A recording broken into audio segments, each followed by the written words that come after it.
Okay, so Dark and Light Side episode 178. Ngayon, alamin natin saan ba galing ang problema nyo sa pag-ibig. No, kung hindi nyo pa nahuhulaan kung bakit nananamlay ang relasyon nyo, iniwan kayo, ipinagpalit kayo, no? Tignan natin saan galing at bakit. Kung ano ba yung mga pagkukulang ninyo. Dito naman, alamin natin kung paano mo ba maisasalba ang relasyon ninyo. Dahil ang araw na ito, lahat ng reading ay patungkol sa pag-ibig. Okay. Pag-ibig at pagmamahal sa mga tao, hindi lang sa karelasyon mo, kundi sa mga taong nasa paligid mo na itinuturing mong pamilya at mga kaibigan. Okay? Unang pinanggalingan ng problema, The Magician. So, iba sa inyo siguro talagang na-spell ito, na-spell. Hay! Nagayuma. Pangalawa, ay nako, talagang nagayuma, pinatunayan pa ng High Priestess. This is the Magician and the High Priestess. That's the first and second major arcana sa lahat-lahat ng kaitsusan sa buhay nyo. And pangatlo, ay Diyos ko, talagang Three of Swords. Wala na. Tungkol talaga sa pag-ibig. So, ibig sabihin, habulin nyo, isalban nyo ang relasyon nyo. Kaya kayo nawalan. Kaya kayo iniwan, tinalikuran, pinabayaan. Dahil pinagawa siya ng love spell or gayuma para talikuran at masaktan kayo at makuha siya ng iba.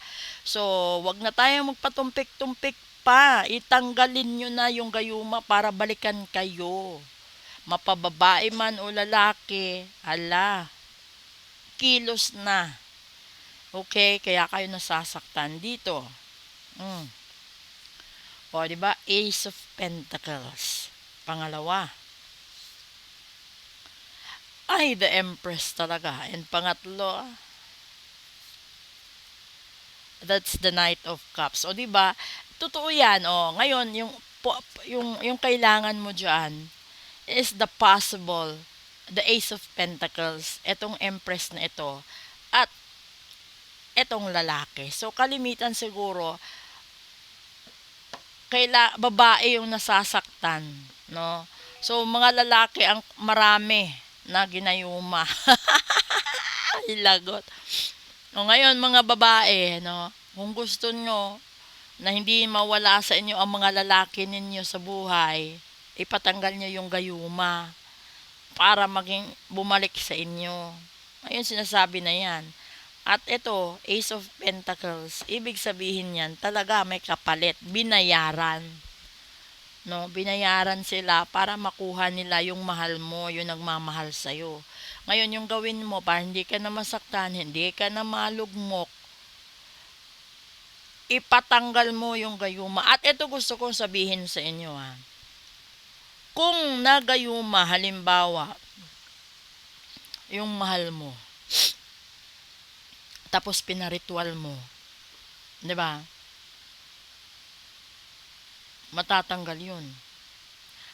Pero may dalawang sistema diyan. Kung nagayuma siya at nilagyan siya ng proteksyon ng kalaban, dalawa itatanggal mo diyan. Una, tanggalin mo yung proteksyon bago matanggal yung gayuma. Kasi ganun katindi yung kalaban mo. Halimbawa, natapos na yun. Nagmahal ka uli. Sa pagmamahal mo uli, sa malas mo sa buhay, iniwan ka uli. Nagmahal siya ng iba. Alam mo, yung ganun na ugali, hindi lang yung taong mahal mo ang iritual mo, pati sarili mo na din. Kumpletuhin mo na. 'Di ba? Kasi kung magmamahal ka, magpahula ka. Ito bang taong mamahalin ko? Mamahalin din ba ako ng matagal o mahal lang ako dahil sa kaya kong ibigay sa kanya? 'Di ba? Tapos kung ikaw naman yung tipo ng tao na babae, sasabihin mo, Madam, kailangan ba natin ito? Or ito ba yung taong magmamahal sa akin? Naka-LDR kami ngayon. Seryoso ba ito? Totoo ba ito? Para malaman natin, di ba?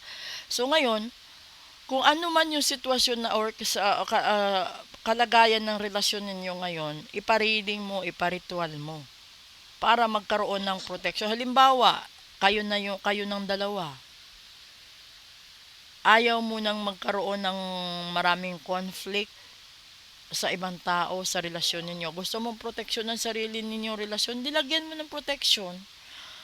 Kung sa tingin mo, prone siya sa temptation, ipatanggal mo yun. Kung ayaw mo din yung bisyo niya, ipatanggal mo din. Pwede yun.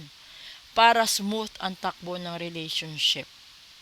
Kasi kung sasabihin mo sa sarili mo, nahihintayin mo na magbago siya sa bisyo niya kasi mahal ka niya, huwag kang umasa. Suntok sa buwan yun.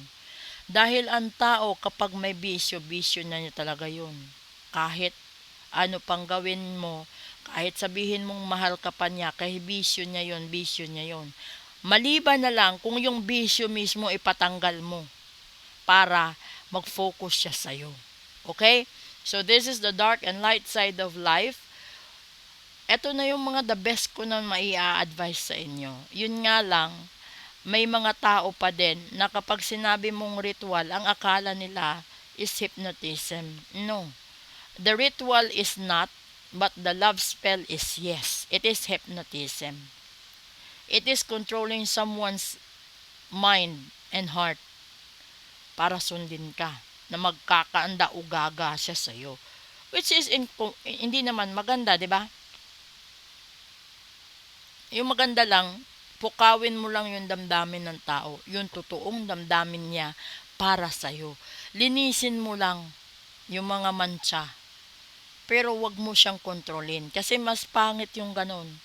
Mas maganda yung love ritual kasi yung love ritual, kapag sinabi na, Madam, tulungan mo ako, paano natin matanggal yung mga nagbibigay ng problema sa relasyon namin, yun yung tanggalin mo.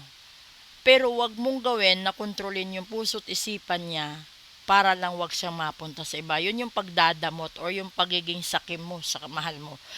Kung ayaw mo maging sakim sa mahal mo at gusto mo natural na relasyon, yung tanggalin mo yung mga dahilan ng pagkasira ng relasyon.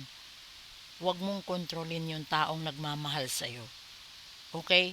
So, kasi built-in na yun eh. So, pwede mong tanggalin yung bisyo niya, pwede mong tanggalin yung pagiging madaldal, mabunganga, no? Pwede mong tanggalin yung pagiging gastador, pero wag mong gamitin yung love spell sa mahal mo kasi isang pandaraya yun.